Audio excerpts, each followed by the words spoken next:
Arriving at the visitors' lobby at UNHQ, guests, including this former minister, are greeted by a life-sized bronze of Nelson Mandela, first unveiled in 2018 at an institution that proclaimed Madiba's birthday, July 18th, Nelson Mandela International Day in 2009.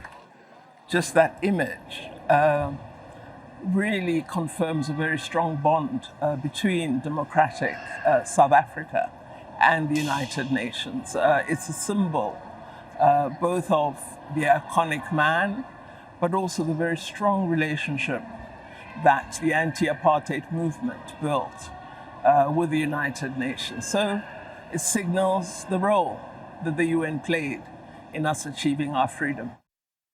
The theme for this year's commemoration is "It's still in our hands to combat poverty and inequity," and pegs its messaging around an exhibition that focuses on the role of the UN Special Committee against Apartheid, that grew into a driving force towards resolutions against the scourge, advocated for sanctions and boycotts, and lobbied member states towards anti-apartheid measures. What do you hope it will infuse this building with? The exhibition acknowledges the role of the UN Committee Against Apartheid, but also says to the United Nations, you helped achieve something really amazing. And you have it in you, as Nelson Mandela said, to make a difference.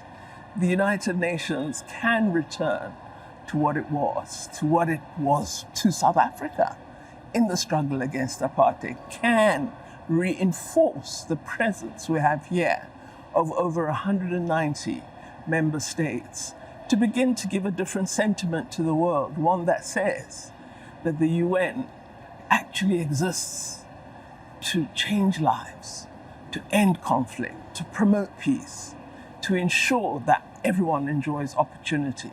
So we've brought the exhibition here to a space where we hope everyone will have access to it. In a world where development gains are lagging, the Sustainable Development Goals are off track, and unilateralism in a multipolar world is increasingly wreaking havoc in place of consensus, bridge building, and Ubuntu.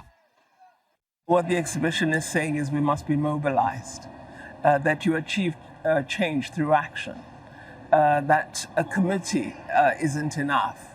A committee should use all the resources available within the United Nations Charter, should draw everyone together to focus on an area of conflict or of oppression that requires global action.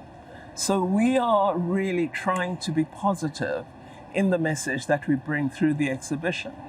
And that is to say that the United Nations helped achieve something that was quite remarkable alongside the liberation movements, and that the world can do this again.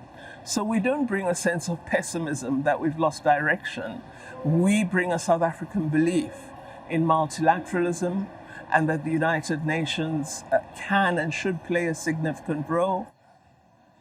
Pandor will join the President of the General Assembly and the UN Secretary General in leading Friday's commemoration, which will include the awarding of the quinquennial Nelson Mandela Prize to 2 laureates for their service to humanity, and later an outreach session at New York's Governor's Island in collaboration with the New York Mayor's office. What is your message going to be to the General Assembly when you deliver the Nelson Mandela Day keynote in the Assembly on Friday? Let's really act on the words of Nelson Mandela, but most particularly, it's going to be let's do what he spoke of, which is let all of us make good trouble. An extraordinary life in the face of oppression, transformed into an emblem of transformation, social justice and unity in a world desperate for more of exactly that.